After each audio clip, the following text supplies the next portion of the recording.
చేస్తున్నాను, నన్ను బ్రతికించు ప్రభు అని మొరపెట్టుకున్నప్పుడు దేవుడు విన్నాడు, కానీ చేయలేకపోయాడు. ఈ త్రోవ పక్కన కూడి ఉన్న ఈ గుడ్డి భిక్షగాడు చూపు పొందిన తర్వాత దేవుని మహిమపరిచినారు. మహిమపరచడమే కాదు, దేవుని వెంబడించినాడు. ఈ రోజున ఎంతమంది వెంబడిస్తున్నాం మనము? ఎంతమంది మనము వెంబడిస్తున్నాం? వెంబడించిన నీ జీవితంలో ఏం కలుగుతుంది? మేలే కలుగుతుంది.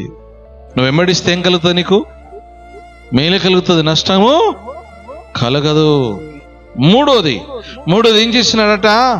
దేవునికి కృతజ్ఞతలు చెల్లించినాడు. ఇదే 17వ అధ్యాయంలో ఆ ఒకడే వచ్చి, కుష్ఠరోగి వచ్చి ఏం చేస్తున్నాడండి? దేవునికి కృతజ్ఞతలు చెల్లిస్తున్నాడు.